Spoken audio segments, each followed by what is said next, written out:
Malik here with Mental Man, and about 4 years ago I was diagnosed with anxiety and depression. And before I could get help though, I had so many different fears and insecurities about going to get help. And there was a huge stigma around mental health. And in order for me to actually have gotten help, I needed to get past that stigma. So I want to do my part in breaking that stigma. So for the month of May, which is Mental Health Month, I wanted to run a campaign and try to see how much money we could raise for the National Association of Mental Illness. So what we're gonna do is I'm asking you to buy a shirt that says therapy is dope. One of these shirts, they're pretty dope, and you know what I'm saying? The proceeds are gonna go right to the National Association of Mental Illness. And we're gonna try to rally around breaking the stigma so that more people like me, more people like you can find the help they need because they're not afraid to go get healthy. And being healthy is dope.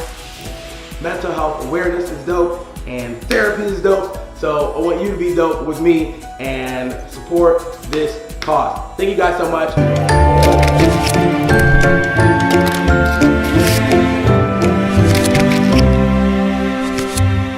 Hey guys, Malik here with Mental Man. Thank you guys so much for liking, commenting, subscribing, all that good stuff. You guys are amazing. So today I wanted to talk about therapy.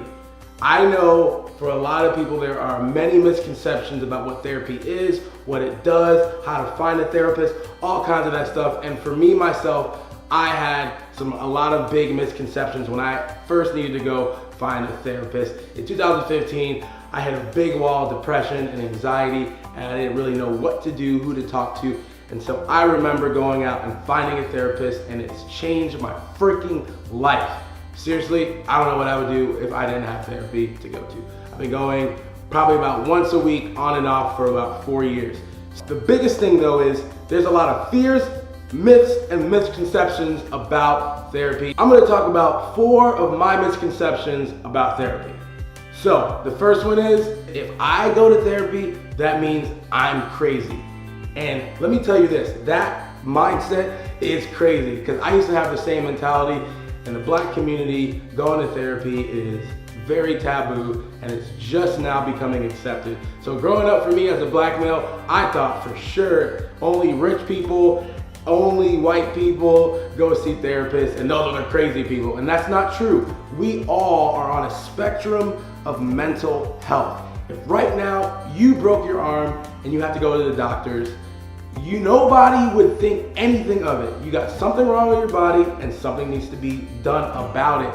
So nobody would judge you because a broken arm is painful, and we all accept that as humans that sucks.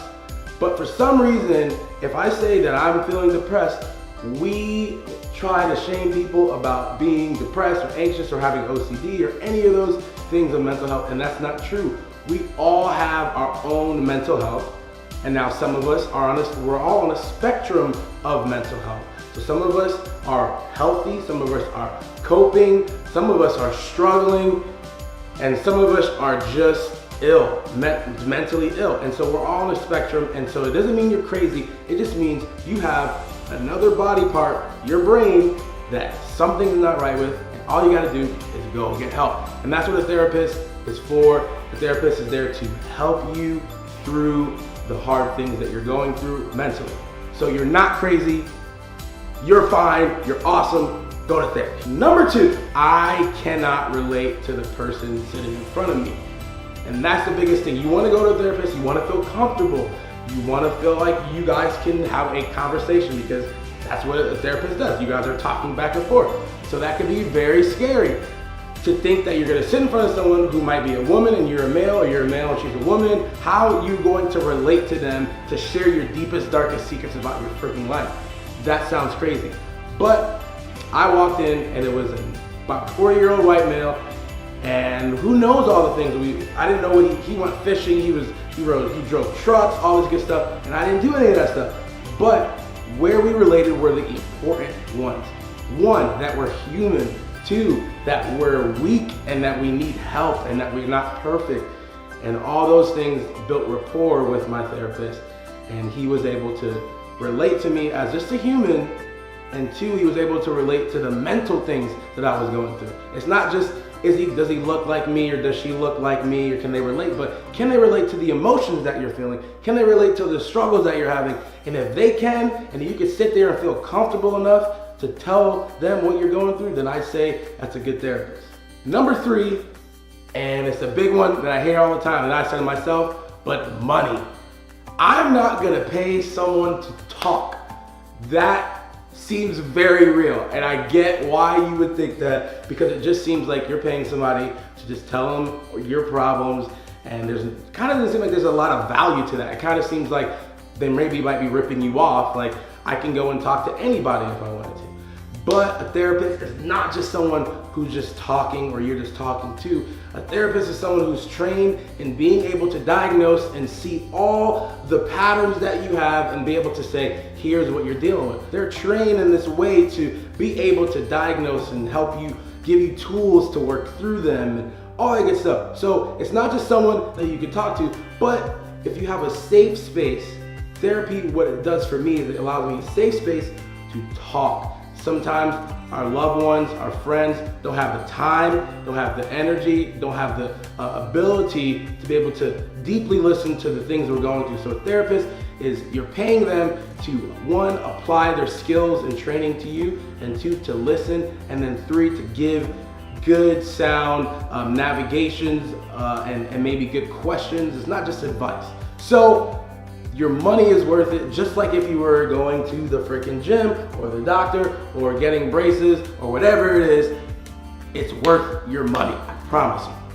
And lastly, number 4 is that if you go to therapy, you think things might just get worse. That once you let out the whole hoover dam of emotions, the cocktail of emotions you've built up, that all of a sudden that maybe life will become too unbearable, or maybe that you won't be able to live your life how you've been living it because of all the things that are coming out, or maybe you feel like you're gonna get too overwhelmed, that you have all this stuff pent up, and now you're gonna go to release it, and what's gonna happen if you do release it.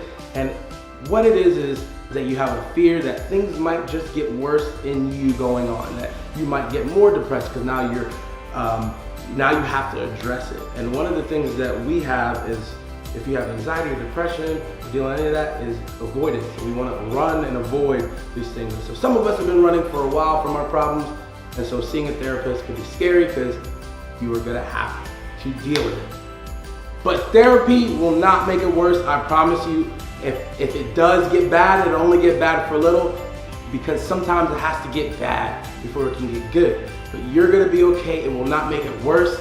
It will just allow you a safe space to really open up and talk about your problems.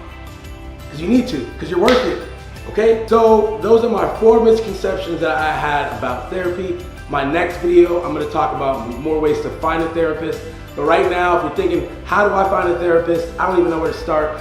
Go on, easiest thing to do right now is psychologytoday.com. It will give you a directory. You type in your zip code, it'll give you a bunch of people. Find someone that might look relatable to you. And you can always shop around. You don't have to stick to the therapist that you found the first time. You can shop around, you can meet someone, see if you have a good rapport with them, and then you can go to another one, and it's fine. Shop around, okay? So psychologytoday.com, please check that out. That's the easy way to do it, or just Google it. A lot of us know how to find a therapist, but we just kind of don't want to. But the next video, I'm going to talk about some easy ways to find a therapist.